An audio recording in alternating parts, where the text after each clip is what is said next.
Well, well, well, look who's back, folks. Good morning, good evening, good afternoon.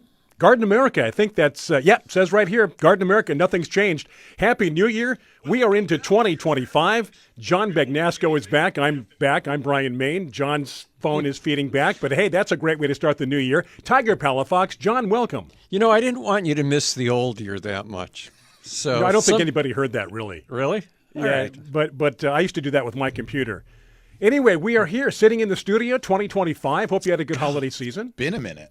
It has, hasn't it? Yeah. You know what I miss? I miss. You missed me, I know that. Oh, of course, I miss both you guys. But what used to happen that doesn't happen anymore is writing the wrong year on checks. You know what? That is a thing in That's the past, true. isn't Yeah, it? Yeah. yeah, because everybody wrote checks, and it took like 2 or 3 weeks before you Right. started getting the right year. Just think about all those things that you used to keep track of so much that you have no clue of anymore. Like the date is one of those things. Like you don't write the date very often anymore, and Right. your phone has it. So you don't wake up in the morning and think, today is January X. Everywhere you look these days, the date and the time is right there. Yeah. So No you don't matter where need you to are. know. No. Like there's no real reason for you to retain that knowledge. I have to admit, though, that I just ordered a calendar Yeah.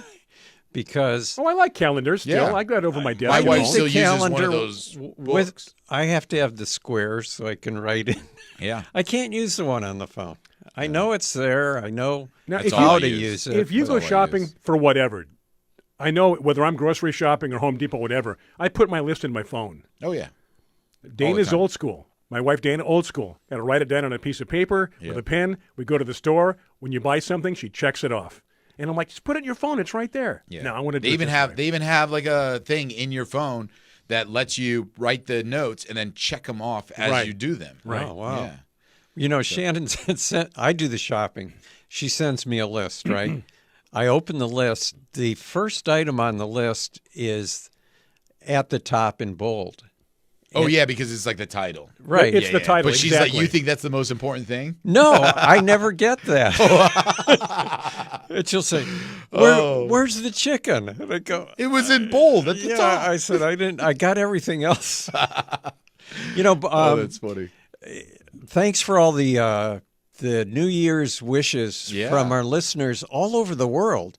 Right? Yeah, I went. We have our buddy in Costa Rica sent us a note. Right. We got one from Australia, one from Canada, one from Hastam, our You know, buddy you've always Hastam in been- Pakistan. You've always been real big down under. You know that, right? They've been big. No, down under, Australia. You're popular in Australia. So you've always been big down under is what I'm saying. That's the term used, down under Australia. Oh my goodness. Keep going. where are you Keep going? going. I have no idea what you're even talking about. Tiger knows what I'm talking about. I know both sides of your South of the conversations right equator. now, and yeah. Yeah, that's all I was Neither saying. one is worth Yeah. listening to. Exactly.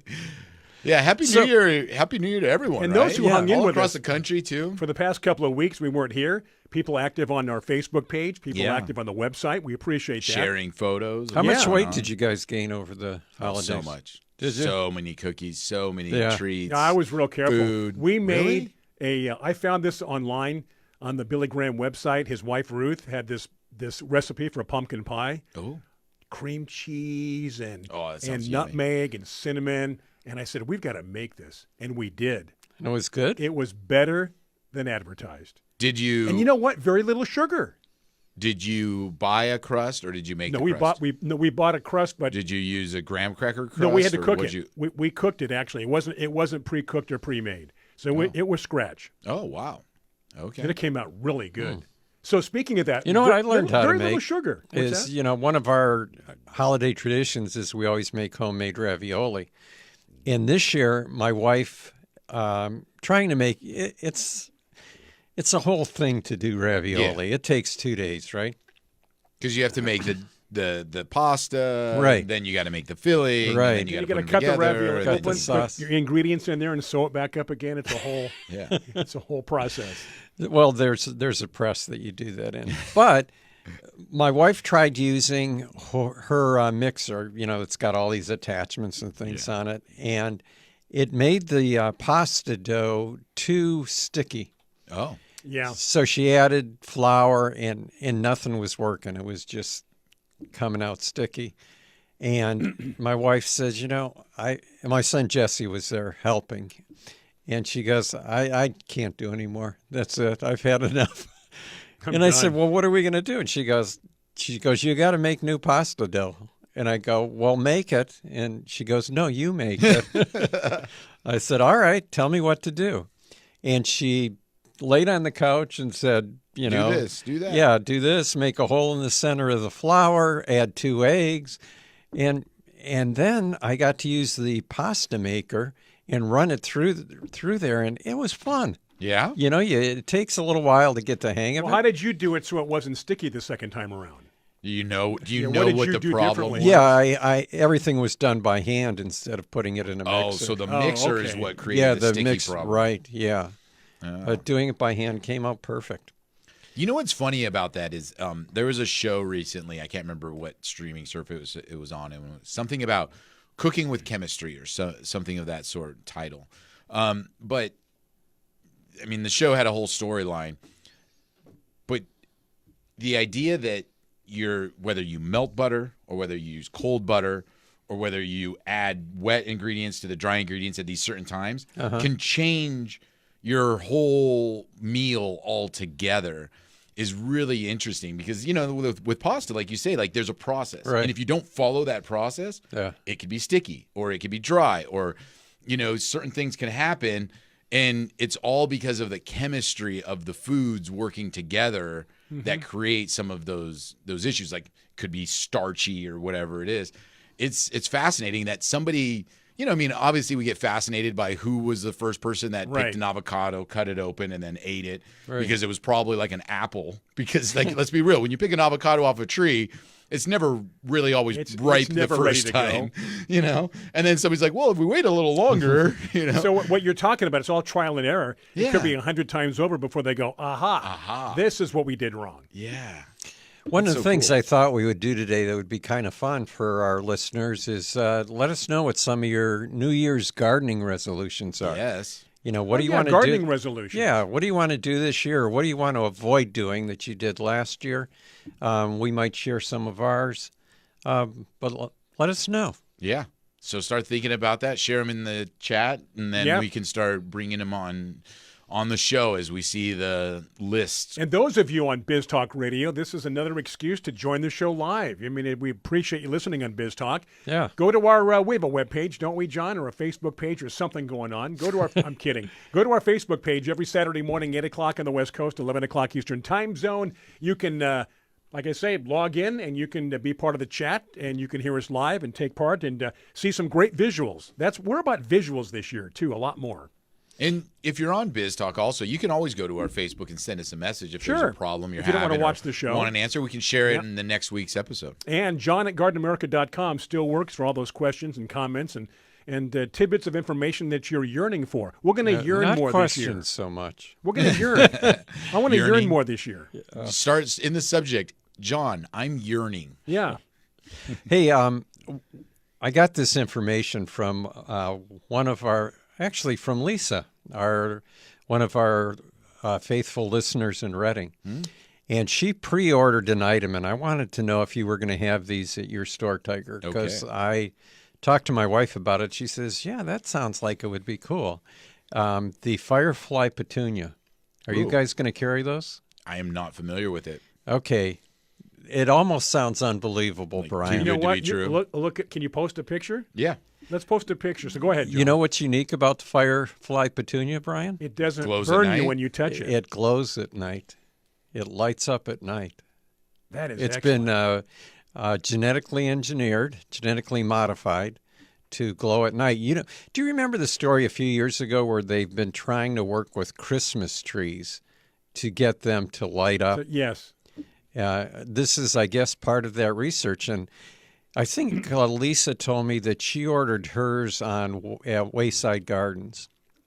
Now, $30 is kind of expensive for a petunia. $40 is what it's on the Light Bio website. Yeah, but you're paying for all that genetic engineering.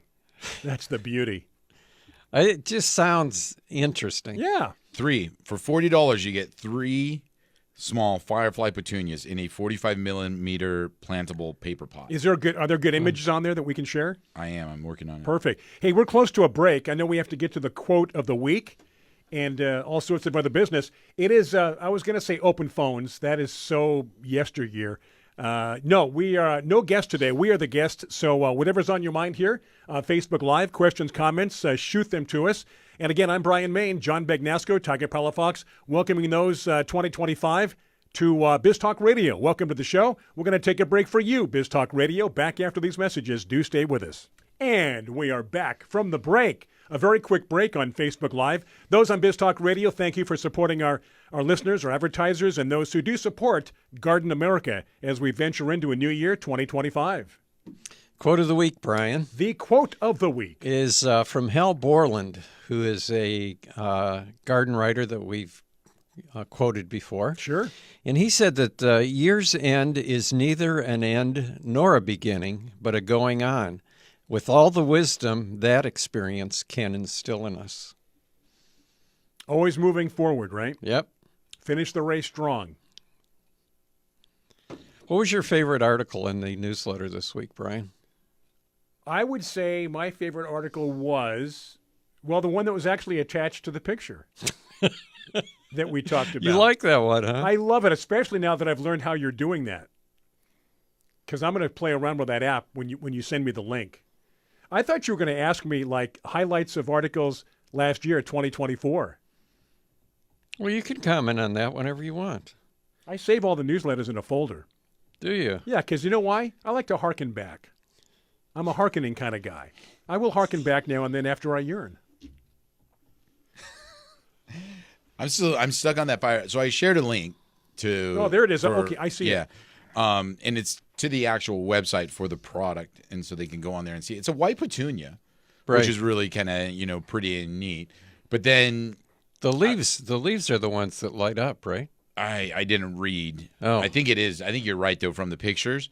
But so Lisa, by the way, heard us talking about this and said she got 15% off. yeah, so that's why she got a deal, huh? Yeah. But did you look into it, John? Do you know, is it something that like in the early evening glows because the sun set and it charged it like a glow in the dark sticker, or does it stay glowing all night because of the actual bioluminescence in the plant? What kind of chemistry is going on? Do you know? I'm not really positive, but I believe it is from the bioluminescence that's in plankton. I know that's what they were working with. Okay, that makes sense. So that you have to disturb it though in order for it to glow. To kick up all the molecules or whatever. So like with it is. bioluminescence, the reason why you see it in the waves is because it's constantly stirring. Or if a boat goes through the ocean, you'll see the trail of bioluminescence. The ocean doesn't just glow by itself. So I'm wondering like what Anyway, I think that's part of it. It's not solar, or like the glow in the dark sticker. Like you put a light on it, it glows, but then it fades over time. But wait a second. If I was going to research this, yeah, you know what comes to mind? And correct me if I'm wrong, but tomato hornworms, don't they glow in the dark? With a black light, right? With a black light. You have to have a black light. But you don't need a black light. But there's still something going on to do that. Oh, there's something going on. If you have a black light, a lot of things glow in the dark, like your clothes, right? It depends on the color, what you're wearing, obviously. Yeah, but I mean, like if you've got something white that's been washed with, what is it? Is it bleach or something? Makes it glow? Are you familiar with luminol? Luminol. Sounds familiar. Cops use luminol when they go to a crime scene. Oh. They turn the lights off, and then they turn the light on, and they can see blood. If somebody's trying to do a good job cleaning up a messy scene, they can still find the blood, and there's still a lot of evidence. Yeah. I used to know someone that would, when they checked in a hotel, would use one of those lights. Yeah. Shows up a lot of things. Hey, are we caught up on any comments and questions? Yeah, we've got a lot of people talking about some of their resolutions. John in Newport Beach says that his number one resolution is not to overwater. That's a very good resolution. You know, that's something my whole life I have problem with. I rarely would have a plant die from neglect or underwater. But overwatering. But yeah, I've rotted so many That's a from natural overwatering. instinct, right? Give it some water. You know what I love about the weather? We've had, it sounds so dramatic, dense fog advisory for the Scripps Ranch area last couple of weeks. So I go outside, all the plants I watered maybe a week and a half ago, maybe 2 weeks, everything's still moist. Everything's doing well. Have not had to bring out the hose. That's why Tiger and I love this time of year. Yeah. I can go Yeah. so long without having to be on top of things. You keep an eye on it, obviously, to make sure there's no telltale signs of death. But this is a good time of year to kill something from overwatering because, as you're saying, it's just not going to dry out. You know, the days are shorter, too, though they are getting longer now. Yeah, but it's a long process. Missed you at the winter solstice party. I came late. Really? I didn't see you. I was there till midnight. I didn't get there till 1:15. Ah. That's why. Stayed till 4. But I don't think it was as good as previous years. John wants to know if those moisture meters that you stick in the soil are reliable. I would say yes and no. Depends on what kind you use. Well, you're right. Mm-hmm. But I think if you have to rely on a moisture meter, that you already have a problem. Yeah. Because you just need, I can look at, I can walk by a plant. We don't have that many indoor plants, but the few we do have, my wife takes care of. And I can walk by a plant and I go, that plant needs water. Yeah. Because you can look at the leaf. Absolutely. The leaf loses some of its shine, some of its glow. It wilts a little bit. And when you're in trouble is when it loses its luster. then you got a problem. If you touch the soil with your finger and it feels damp at all, you don't need to water. Right. And the general rule of thumb is if you're not sure whether the plant needs water, don't. Because it's more likely to come back from being underwatered than it is overwatered. Okay, speaking of that, this is a very bad time of the year for hydrangeas, right? Well, they should be dormant. It's not bad. They just go dormant. Well, that's basically what I'm saying is mine's dormant, but it almost looks like death.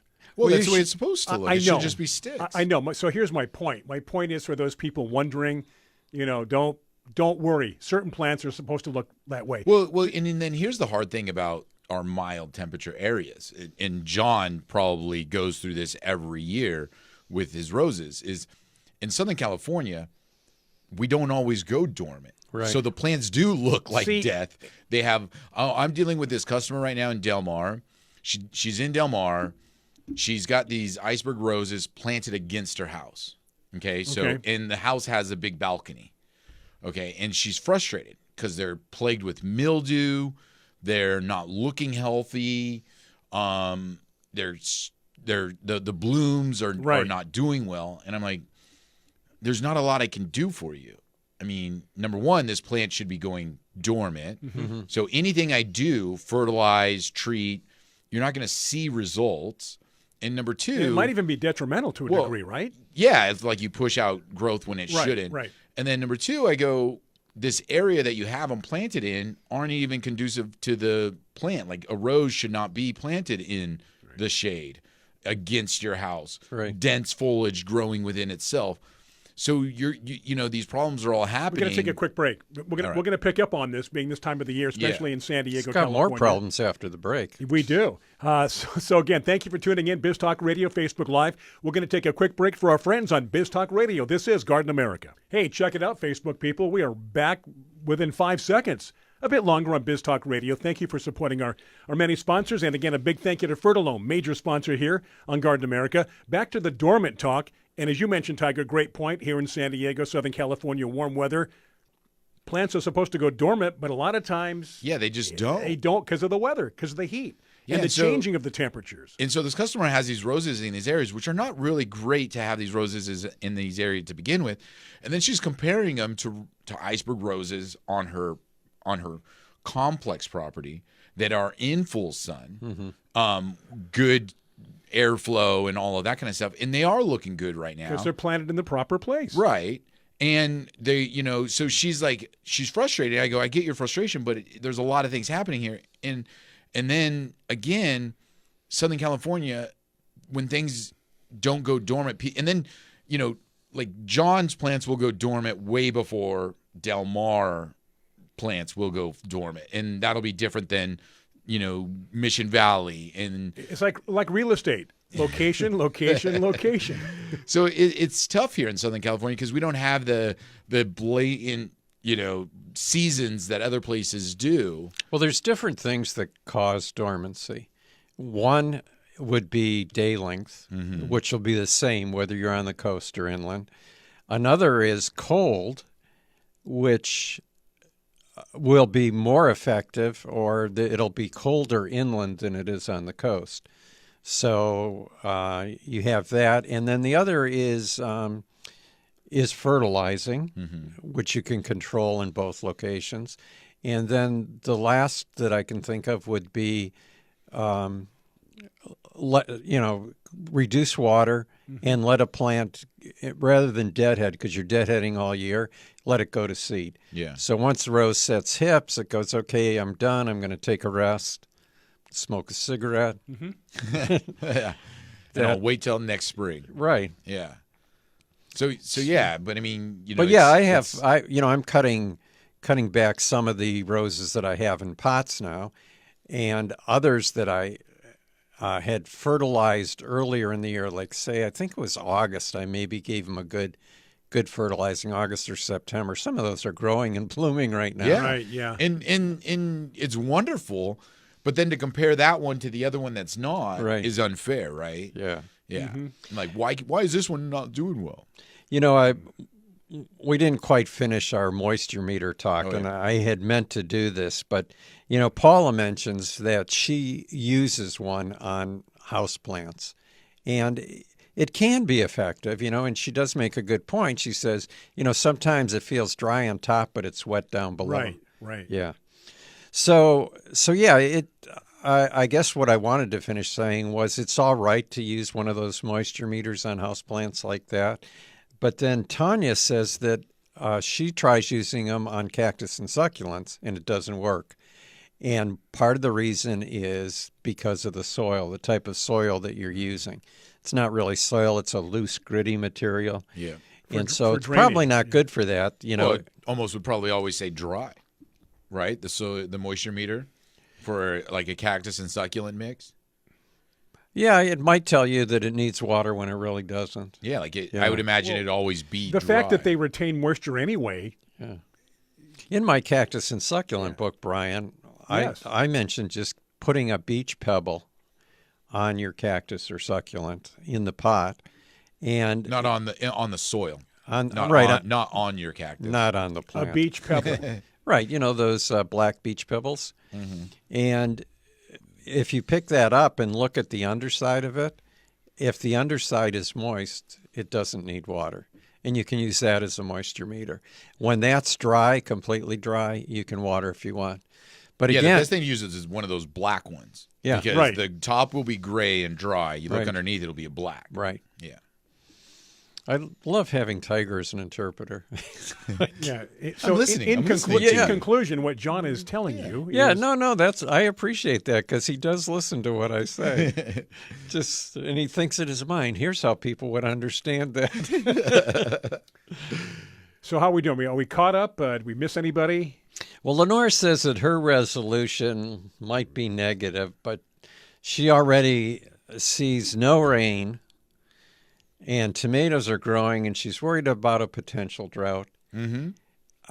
I would say, Lenore, don't worry. Yeah. Where's she getting the idea that there might be a drought? Don't worry, be happy. Well, what's the problem of a drought? Where would you get the potential drought? I mean, that's all you ever hear. We just had 2 years of the heaviest rain I can remember in California. And they're talking, we have to conserve water. Yeah. Yeah. It's when there is a drought, obviously we don't want to just have water out of our hose running down the street. But if if you're growing your plants properly and you're not just wasting water. Yeah. Yeah, you know, there's nothing more you can do. Water Yeah. when you Don't. need to water. Yeah.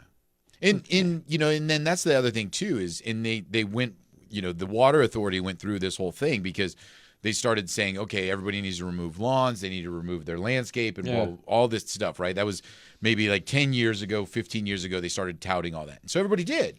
And they put in synthetic turf and they put in gravel and all this other stuff. And we looked like Arizona. And those companies loved it. And they loved it. But then they found the problem is now we started actually superheating our homes and our neighborhoods and everything else. And they're like, wait a minute, wait.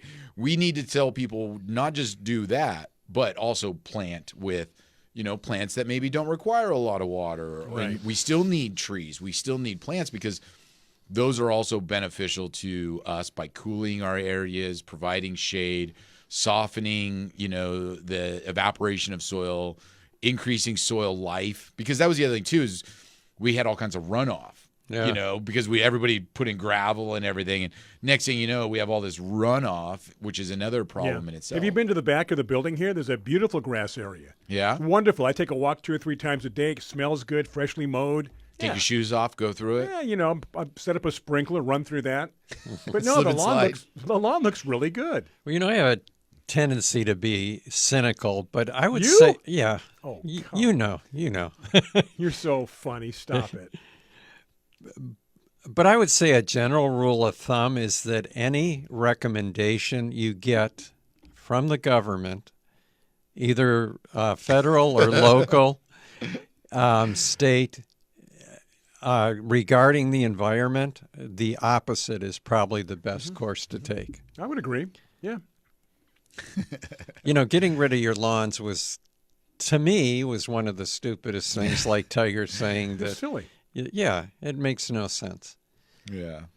Especially when you think of the amount of water that's used for residential use in the state. It's a very small percent that's total residential use, and then a smaller percent of that goes to the landscape. Yeah. So if we had no landscapes whatsoever, you know, you could maybe save 2 to 3% on water. Yeah. So what's the point? Yeah. Anyway, we don't want to start the year off on a negative note, so we'll just forget that. Yeah, but you know, I mean, you know, growing but it's tomatoes, information. you know, that is one thing, you know, going into a dry winter is, you know, you have this thing, you're going to start plants. And this is the challenge that people do when they start them outside or in their beds is, you know, it's tough. It's much easier to start plants inside, control the environment a little bit better, and then move them out when you know that they're ready. Right. Because it's tough starting plants outside because it could be hot, it could be cold, it could be wet, it could be dry. You know what I just moved outside was, do you remember, I think it was maybe a month ago now, we had the show where I brought in the Rose cuttings? the rose cuttings. One of those it got so big and full of roots that I put it outside in a 1-gallon container now. Now, the last time you did that, you moved some outside and put them straight into 1 gallons. Right. And then you also had a group that you put into a 4-inch or something like liners. that? Liners. And Yeah. then, so, To see if it made a difference. yeah, how are they all doing? They're all doing the same. All the same? Yeah. Okay. Cool. And now, though, that was that in December or was that in November that you did that? This first part of December. Okay. So now we're in January, a little cooler. Do you think you're seeing the same results? I mean, but we are in a weird, I mean, it's beautiful out right now. So Well, it's not cold. you know, I at all. remember my days in the retail garden center. This is the time of year people come in and they go, I need to buy some bougainvillea, some hibiscus, marigolds. Yes. Yeah. Yeah. And, you know, it's going to get cool in Yes. Southern California. Hey, it's break time again. All right. Oh, all right. I Why don't we know. come back after the break, Brian? Keeping our train of thought here on Garden America and those on Facebook Live. A lot of conversations back and forth between our viewers and listeners, We've which got is some great. more resolutions we'll go over after the break. We bring people together. We're going to take a break for Biz Talk Radio. Brian Main, John Bagnasco, Tiger Palafox here. It is Garden America, first show of 2025. I'm going to say this one time, and after Monday, no more. Happy New Year from Garden America. Well, folks, those on Biz Talk Radio, we made it to the final segment. News coming up top of the hour for our friends on Biz Talk Radio. We come back at 6 minutes after. We do hope that your market carries this second hour. If not, remember, go to our Facebook page, Garden America Radio Show. You can watch and hear us live and take part each and every week. Back to the resolutions, John, we discussed prior to the break. Carl in Huntington Beach has a good resolution. Her resolution is not to give up. Beautiful. Yeah, don't give up. That's her gardening resolution. Just keep trying. Yeah. Wasn't one of our rules once, until you've killed a plant 3 times, don't say you can't grow it? Yeah. Yeah. I have a hefty project I'm going to take on this year, which is kind of like I wouldn't say my resolution, but it is my goal. So behind our new pool house that we built, I have a sloped area. Is that all done? It's all done, yeah. And Okay. so we have this sloped area, and I need to build some retaining walls and terrace it a little bit and, plant it out. And that is a goal that I have for this year. You're going to do it by yourself? Yeah, probably. Okay. Is to get that done in the next 12 months. We'll see how that goes. It's going to be a project. Well, realistically, in 12 months, have you figured out how much time you'd have to dedicate in terms of twice a week, 3 times a week, a little bit every day? It's not so much the time. It's going to be more the just your attitude. Yeah. Really, the attitude of getting it done and all that. It shouldn't be very hard. Do you look at it as kind of a pain? I wish I didn't have to do it. Or is there a tinge of excitement that, boy, this is going to be great once it's done? Oh, no, I want to do it. Okay. I want to do it. Yeah. So I'm excited. But, with the kids and with stuff, just finding the free time in the weekends. Kids still live in the house with you guys? I know, right? You would think by 9 years old they would move off on their own. Well, no. Satoski's how old? 14. Okay, she should be out on her own with a job, and the should at least be engaged. yeah, exactly. And my wife was Isaac, only 2 years older than, exactly. than Tasha And before Isaac we is got 9? engaged. Isaac's 9, yeah. What's he contributing? I know. That's why I ask him every day. Wow. At least get a job. Yeah, something. Right? Paper route? Yeah. Kids have paper routes anymore? No. I don't think so. You know what? That is such a lot. That is, I remember 10 years old getting up, 4 o'clock in the morning, folding papers. They deliver them to a buddy's garage. He had a big garage, and we'd go out. You did do a paper route? I did, absolutely. I never did a paper route. And then go home, take a shower, and go to school. Yeah. It was fun. I remember one time, though, this is terrible. There was a local paper in Pacific Beach called the Sentinel. It wasn't a big paper, but it was community-oriented. So at the end of the month, you would meet at a elementary school or someplace, and the district manager, you turn in your money, then he'd give you a check or the money for the month, right? You would turn in your money? Yeah, well, you have to collect. Collected? Oh, yeah. Then you would collect from all your subscribers, and then customers. he would give you back something. Yes. I'll never forget his name. His last name was Pocklington. Oh. And 1 month, I got $6.50. And I said, I'm done. Yeah. No, what are you doing? Well, the cost and this and that and everything. I'm like, do you know how much you gave him? oh, yeah, I probably gave him at that point, maybe this is back in the 60s, maybe 50, 60 bucks. Okay, so you And I got got $6 on 10%. it. 10% back is what you got. Yeah. That's fair. I didn't think so. But anyway. Millie in Napomo, Brian. Yes. She says that her New Year resolution is to stop buying plants because she has so many. Oh. Actually, she said it was her New Year's resolution. She broke it yesterday. I don't see how that's possible. She got 2. The only thing that nursery. should limit you to buying plants or any material like that is space. Well, I think that's why she made the resolution. Okay. So what plants are you tired of taking care of that you could give to somebody or, look at it that way? Yeah, what's funny kids is, grow up and move out, How often do you give plants to anyone? People upstairs. Do you? Yeah, now and then. Yeah. Really? Yeah. So that is something funny is when I go to a customer's house and they talk about changing things up, sometimes I'll look at areas and they'll have, Pittosporum Wheeler's Dwarf or some Star Jasmine or, just real basic stuff. And not that it's bad, it's just kind of more basic. Yeah. And they want to spruce things up. And I'll say, well, we got to pull these out and make room for something new. And instantly they're like, oh, I don't know, they've been there. I don't want to just kill it. It's looking good or it's doing okay.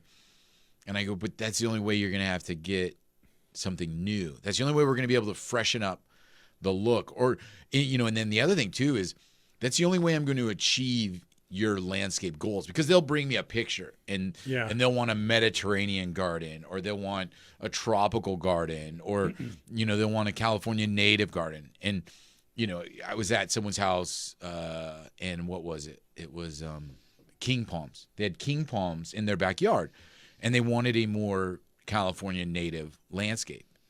And I was like, okay, no problem. We'll do this, and I'm gonna pull these out. And they were looking beautiful. And they're like, why? Because I'm like, you want this look. If I leave these, you're always going to have this doesn't fit look. Because, that's like wearing a Hawaiian T-shirt with dress slacks. It just doesn't work. There's something I've seen off. it done, but you're right. It doesn't work. Yeah. Yeah. It's like this is out of place. Yes. What did you Photoshop this into this picture? Yes. It doesn't belong here. Exactly. But on the other side of the coin, I can understand. It's like yeah, there's it's nothing wrong fine. with it. There's nothing wrong with it. It's been there forever. Yeah. So could you? You got to make room sometimes. Who was it? Lily? Who just said about the buying plants? Millie in Napomo. Yeah, so Millie, make some room. So here's what's something. not, like what Brian just said. What's not working for you anymore in your yard? Right. Take it out. Here's something. I have these 2 king palms. I want to keep them. What can we Millie do? has a good collection. Excuse me, Brian, but she's got a good collection of plants too. It's not just like petunias and marigolds. Right. She's got a lot of unusual plants. Did this customer have a theme around the already existing king palms? Yeah. Like it backs up to It works. a canyon, so it's already very native looking. So it works. Is there a way to change the look that would still incorporate the king palms that are there? No. Okay. I'm just no. It's because king palms are not native and they're very tropical looking. Yeah. This isn't like a Mediterranean fan palm or a pig. I could work with a pygmy date palm or a Mediterranean fan because they actually do look a little bit more native. But king palm, no. Yeah, it doesn't work. Did they? They planted them. Somebody planted them, obviously, Yeah. at some point in time. Yeah, I would have problems with that just because you mentioned king palms, and they're really desirable palms. They are. They are. And they don't do that well inland either. Right. They do much better on the coast. Yeah, the house is in Pacific Yeah. Beach, so It would be like if you said you had Kentias you were going to pull out. It's just like, I don't know. We are getting very close to our break. We've got news coming up for Biz Talk Radio. Hey, those on Facebook Live, people back chatting with one another as we head into the new year. Actually, we're in the new year, 2025. It is always good to reconnect. So here's what's happening. Biz Talk Radio, news coming up, and we've got a small break ahead. We're back at 6 minutes after on Biz Talk Radio. For those on Facebook Live, just hang in there. We'll come back even sooner. It is Garden America, first show of 2025. Brian Main, John Bagnasco, Tiger Palafox. We're coming back very shortly. Stay with us. We are back. It is hour 2 for Biz Talk Radio. One long, continuous, fantastic, fun show here on Facebook Live. It is that time where we get back to your resolutions, your questions, your comments here on Facebook Live, John. Yeah, our friend Lila in Poway said that her resolution is to get help. To get help? Yeah. Boy, get in line Yeah. for that one. She came to the realization she can't do it by herself anymore. I've come to that realization too. So far, I haven't gotten the help I need, but I'm thinking more about it. You get to a certain age, and I don't know if it's supposed to happen this way, but it's like 1 month you're fine, nothing has changed, and the next month it's like, where am I? Well, you went through this when you were a kid, between 1 and 6, didn't you? Well, that's just because I didn't understand cause and effect until I was 6. Yeah, right. Well, when you don't know where you are, what's better? The cause and I effect? don't know. My memory is getting so bad. It's just Really? unbelievable. You know what? Mine is getting better. Really? It's unbelievable. The names I remember, the places we go, the things I see that when I was younger. Oh, I remember No all way. that. All that. I'm just remembering, I'll be working out in the garden and say, oh, I got to go get a bag of potting soil. And, which is 100 feet away. And halfway there, I forget where I'm going. You know why? Because you have too many things going on all at once in your brain. That's what I was thinking. Right. That's You're what I was hoping. Because you're thinking about the potting soil, but in the meantime, you're thinking about probably a dozen things at the same time. Tonight, tomorrow, Shannon, got to do this, the kids. And that's true. Hey, look, I can remember being in high school, walking into a room and forgetting why I went in there. You know, we all do that. You know, that's why am I in here? You know? And then you start to wonder, oh my gosh, really? Do you have a comment that you're going to mention? Yes, John. Yeah. Did you forget? Because there's a subject that when you do yours and then I'll do mine. Okay. Well, Veronica said that she got 3 plumeria cuttings for Christmas, and she wants to know what to do with them. Oh. Especially this time of the year. Especially when it's winter, this time of the year. Because you're not supposed to water, right? Right. So what I would do, and Tiger, you might have some ideas too, but I would put them in either cactus mix or a fast draining soil like 50% perlite with potting soil. I would probably moisten the soil first and then let it dry out for a day or two. Then I would put the cuttings in that pot and with a stake. Because there's no roots. Yeah, and they'll fall over easily. But then you don't need any more water, I would say. And the perlite to make sure it's draining, right? Probably till spring, right? Yeah. Yeah, you don't want it to hold moisture because the cuttings will rot if they're cold and wet. Look, it has been so cold and damp and fog lately that my plumeria, the pot, it's still moist. I'm not touching it. Yeah. Because it's retaining whatever moisture was there before winter. And then, what John mentioned about staking it or stabilizing the plant, because that's also critical because, like he said, there's no roots on it right now. It will begin to set roots as it warms up. Right. And the last thing you want is during that, time where it's just setting those small roots for it to fall over because you break those roots and then it just stresses and it resets the whole growth again. That you want to make sure that plant is good and stable. Because during the time that it's setting roots is when you're probably going to have a little bit of a rainstorm, little windstorm, and you just don't want it to fall over and then break those roots and then have to restart again. And by the way, this might be a good time to remind people, this is a good subject. If you go to our YouTube channel, back in, was it October when we had the remote from the Plumeria show in Balboa Park? All that information, I'm sure we touched upon that. If you can find that on YouTube, just go to our YouTube page and click and go through all the various shows, and you'll find that and probably get an answer to that and more. Yeah. So, no, that's a good thing to do. And then I would keep them out of the direct cold because, John, when he planted his on his slope, you would think they're on a slope. So they're not at the base of a hill, so you get that cool air just flowing downwards. Not only would I think that, I did think that. They were in a well-draining area, but that cold really snapped those. So when they're the new cuttings, keep them close to the house, keep them protected.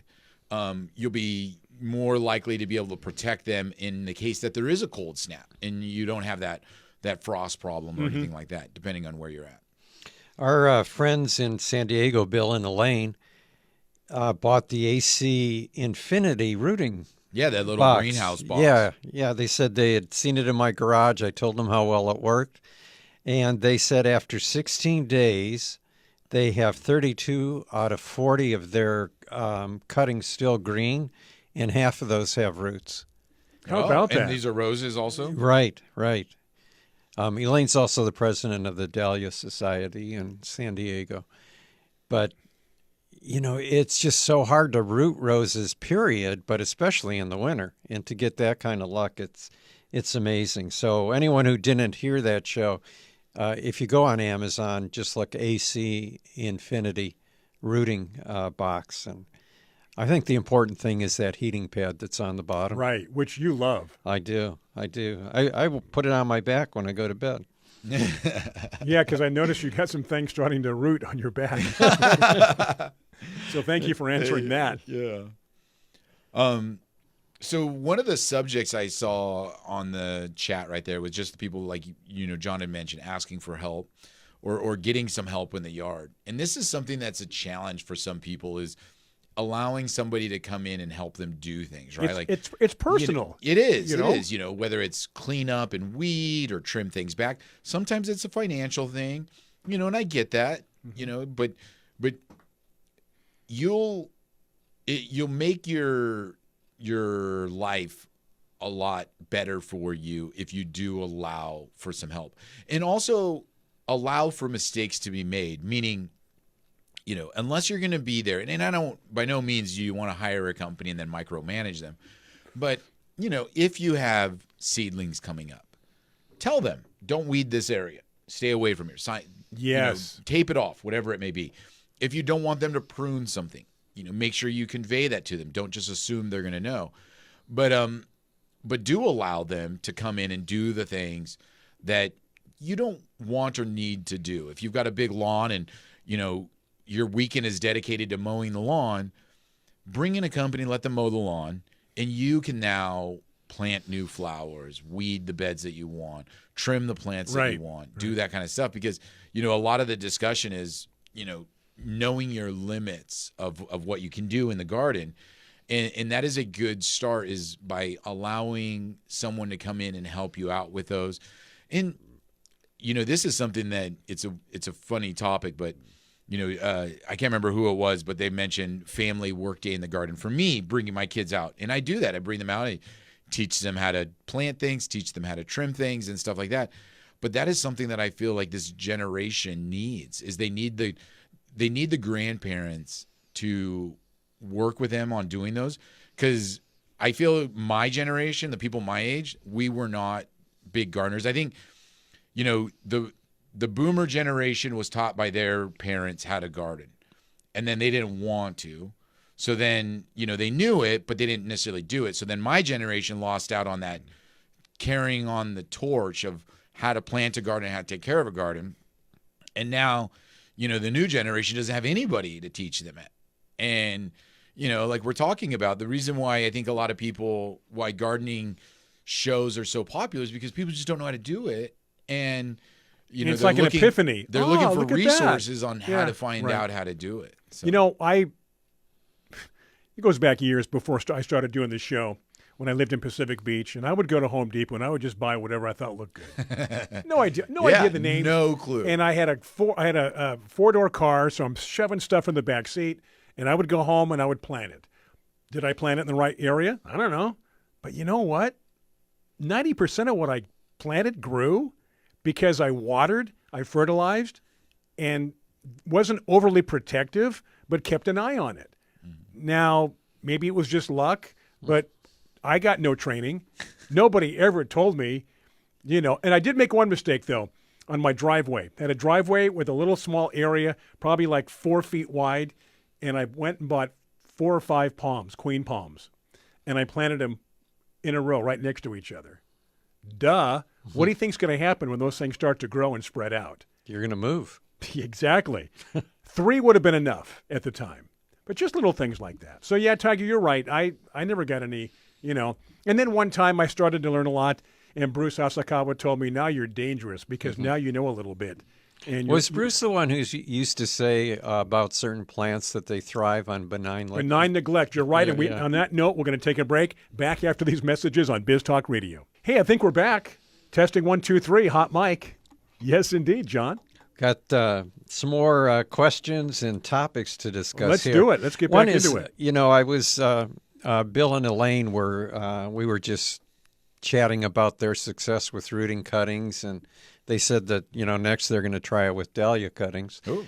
But when they were at my house, this reminds me of a topic I wanted to bring up with you, Tiger, because I don't know the answer to this, but they saw a bottle of Roundup. Mm-hmm.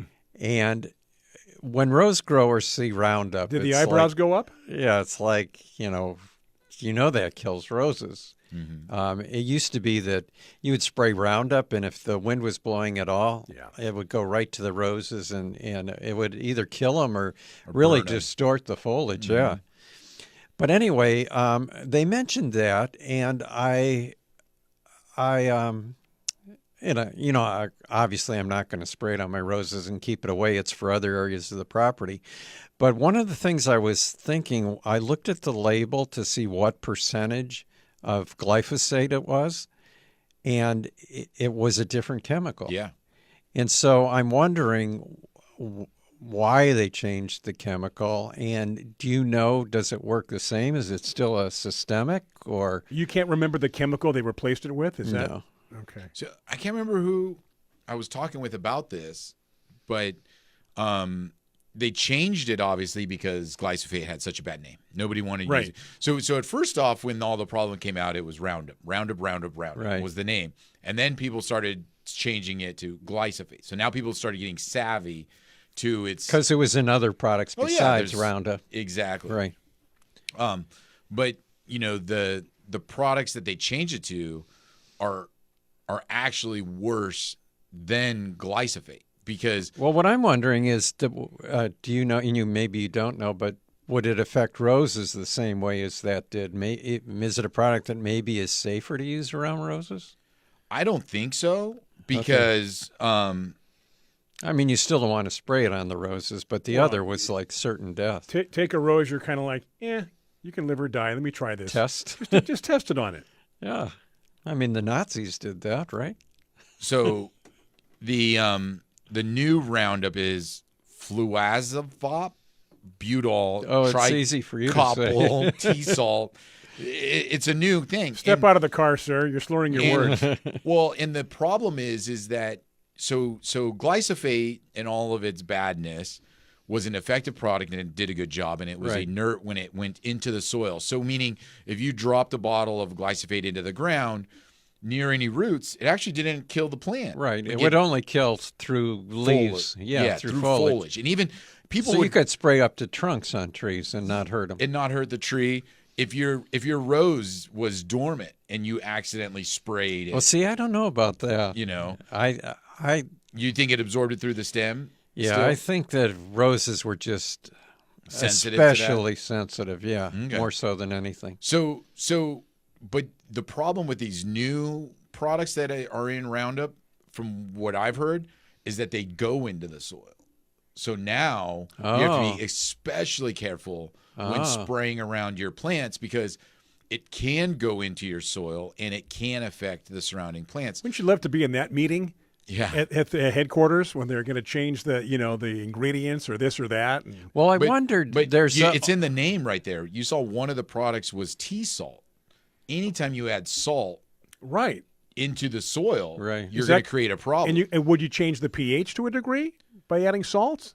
It depends on whether it's alkaline or acidic salt. Right. But nonetheless, like anytime you put salt into a product, you're creating a bad situation for soil. That's why we say stay away from chemical fertilizers. Mm-hmm. That's why we you talk about beach cities and their soils are very salty and things like that, and things get burned and all that.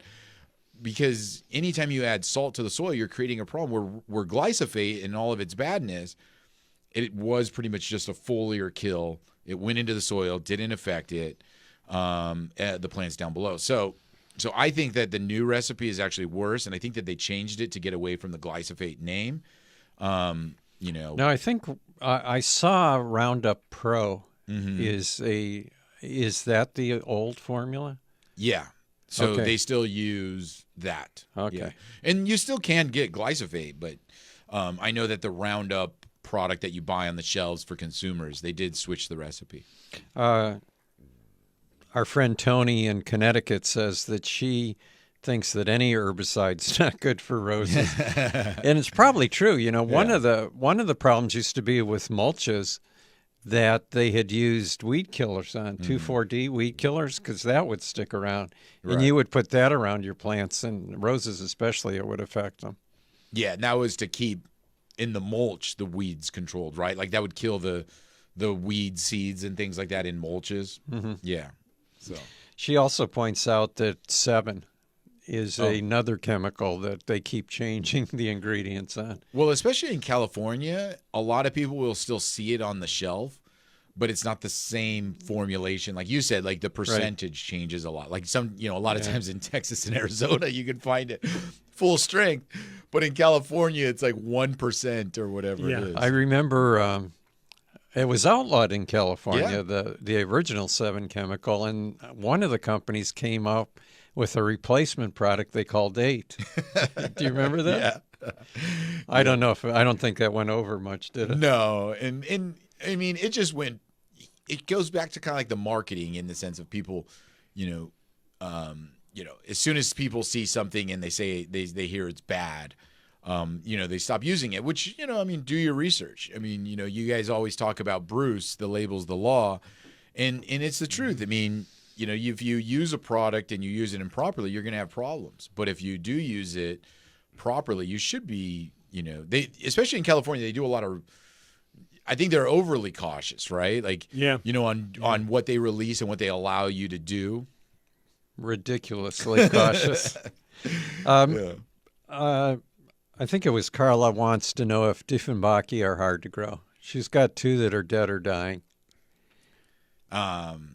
As houseplants? Yeah. Yeah. No, I mean, as houseplants or outside? Outside, they'd be very difficult in California to grow. I'm thinking, I don't think they will grow outside. Yeah. In Costa Rica, no problem. Saw them just growing everywhere. Yeah. One of the, there's new varieties of all kinds of plants, and I think there's been some improvements on Dieffenbachia over the years. I'm not sure. But my experience with them is that they're high light plants. I was just going to say that. Like, I think people get the mistake that an indoor plant requires little light. Right. And on Dieffenbachia especially, they've got big leaves. So if one leaf falls off, that's a lot, right? It's the whole plant, yeah. Yeah, a big part of the plant is missing. And also they need to be dry. They need to be on the dry side. Yeah, and it's hard to do that inside sometimes. Yeah. It is break time again. We have 2 more segments after this one, so hey, hang in there. Let's get some business done. Next segment's a longer one. The final segment, a shorter one as always. Same format, same show. Brian Main, John Bagnasco, Tiger Palafox, Garden America. We are breaking for our friends on Biz Talk Radio. All right, we're back. Here we are. The conversation continues. We've covered a lot of areas today. Not bad for coming back after 2 dry weeks, right? Yeah. Tiger Janice in Brentwood, our good friend, points out that Fusilade is a product that you can use on roses, and it'll kill grass and not harm the roses. Oh, okay. Yeah. So it's selective. Yeah, because Tony was saying any herbicide was bad, and I wasn't thinking of that. But yeah, Fusilade will kill grass and not hurt the roses. Yeah, and I heard that has to do with the cell structures of the plants, that they're able to identify a lot of herbicides that, will kill like a broadleaf weed, but then you can use it in your fescue lawn and not hurt the lawn. And, the herbicides that you can use to kill grass out of ice plants and different things like that. And sometimes, I mean, it's kind of like we talk a lot about pyrethrins and spinosad and BT and different herbicides and different pesticides. And it's a matter of being selective. So that way you hurt what you don't want, but then you don't worry about all the other things. So if you use very selective products, you're being a bit more careful than if you just use those all-purpose ones. I thought you were going to say you always hurt the ones you love. I think the worst things on the market for consumer are those like Roundup 365 or those herbicide year long, because I mean people spray them and that's going straight into the soil. And I mean we were just talking about our memory, or no, somebody in the chat was talking about their memory fading. And I mean, if John, you went and sprayed Roundup 365 in an area because you're like, you know what, I'm just going to kill all the weeds here and I don't want to take care of it anymore.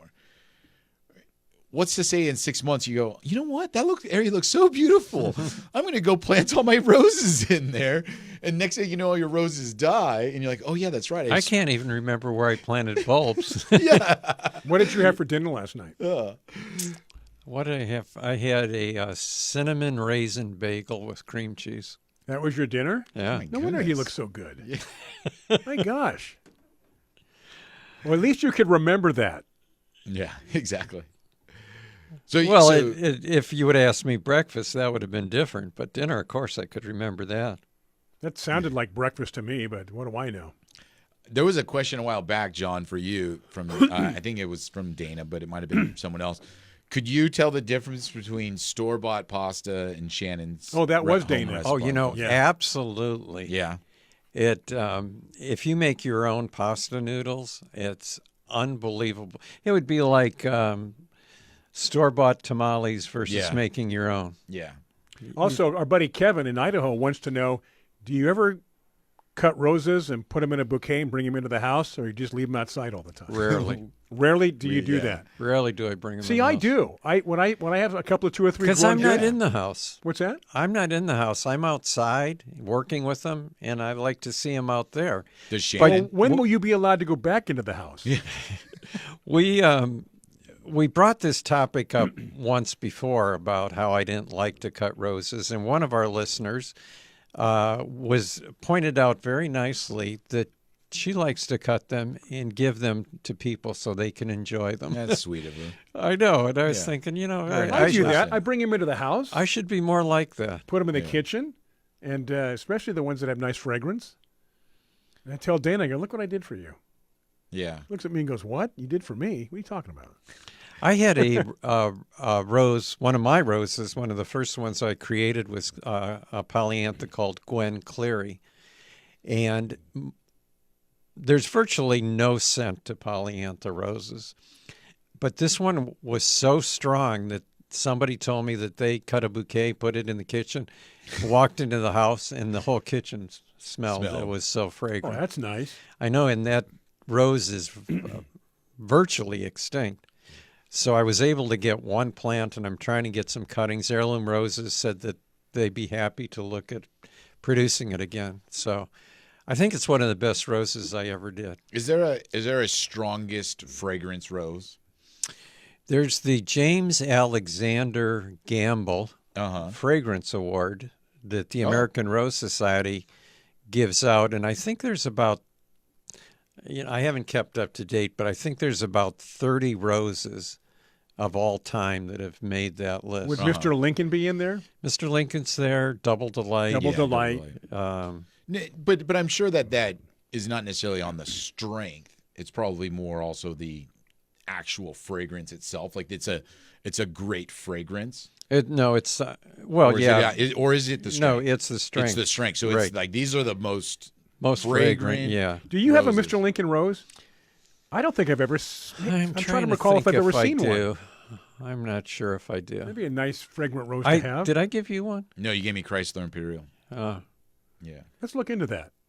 It was, back when I had a smaller yard, any rose that you could buy at the store, I didn't have.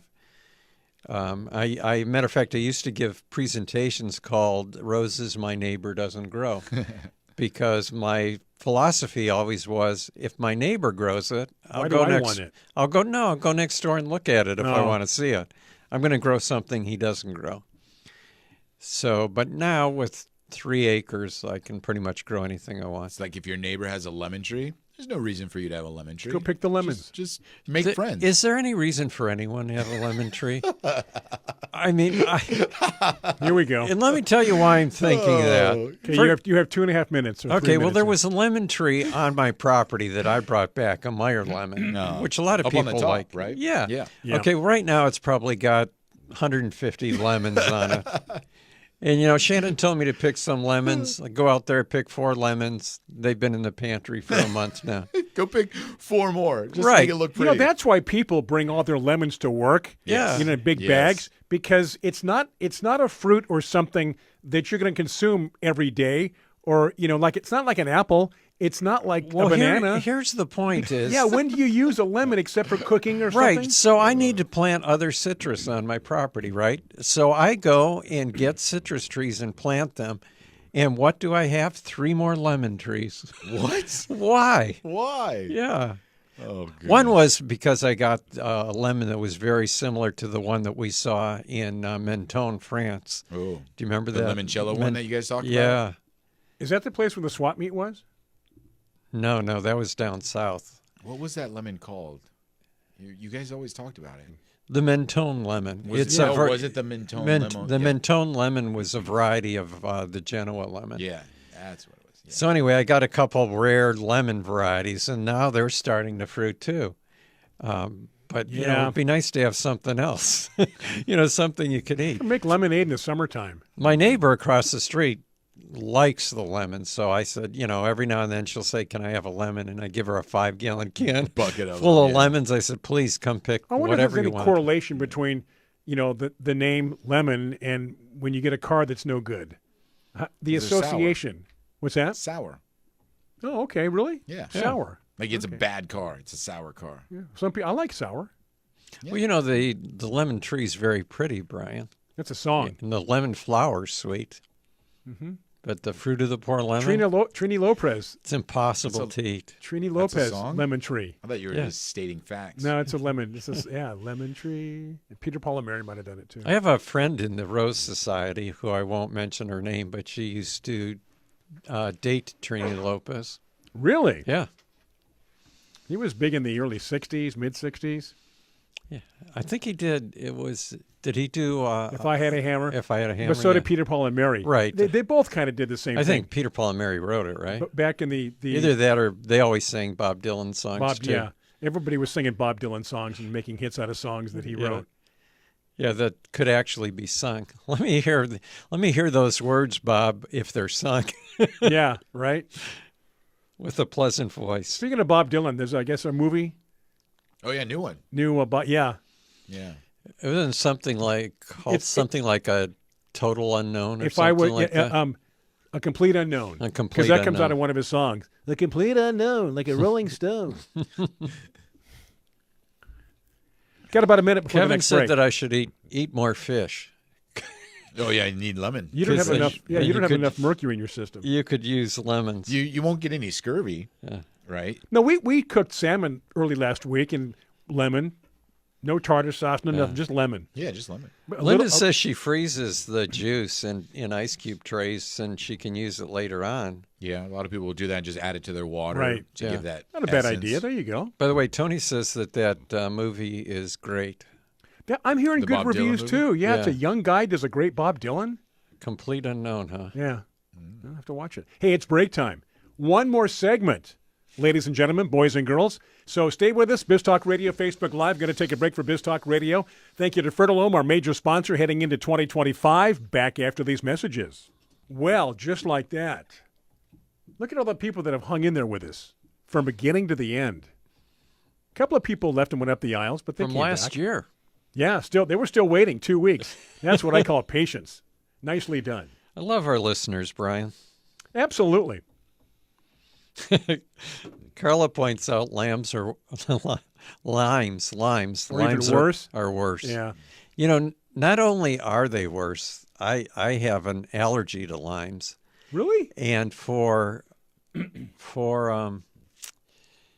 think it was before Christmas. It was my wife's business Christmas. No, it was our Bible study Christmas party.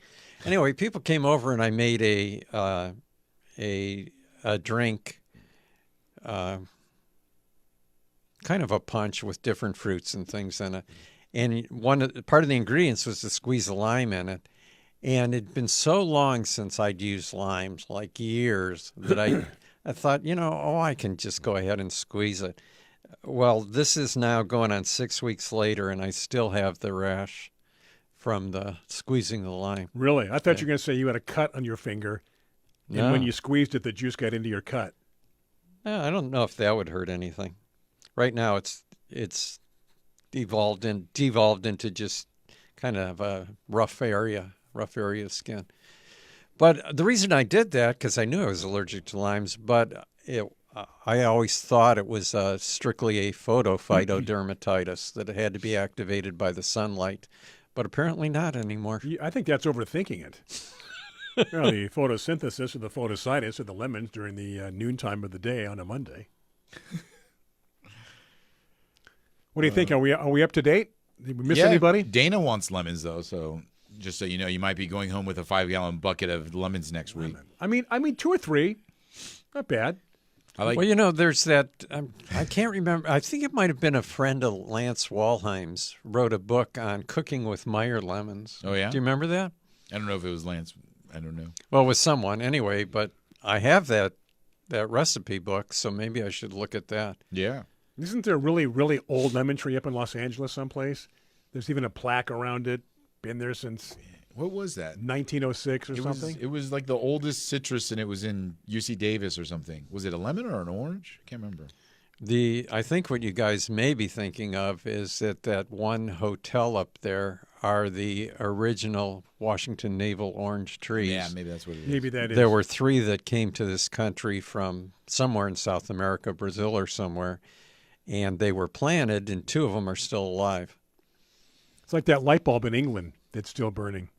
I like Tony's comment. I cannot keep Mr. Lincoln alive in my garden. I buy one almost every year. Why? Tony should try maybe the perennial variety instead of the annual Mr. Lincoln. Mr. Lincoln is extremely fragrant, but it does have mildew problems. And in cooler climates, may be a problem. Yeah, Even in California, I would say maybe along the coast, you'd have to watch out for mildew. Somebody said it was in Riverside. Yeah. The citrus we're talking about, right? Right. Okay. Paula said I was gifted 2 orchids and vow to keep them healthy. That is something that I've started last year. Is there was an area in my yard where it was a bit protected, and so I put a mister system that is attached to my irrigation system. And all my orchids that I kind of collect over the year that go out of bloom, I just throw them there, and not throw them, but set them there. Right. And if they survive and they flower again, great. And if they don't, oh, so be it.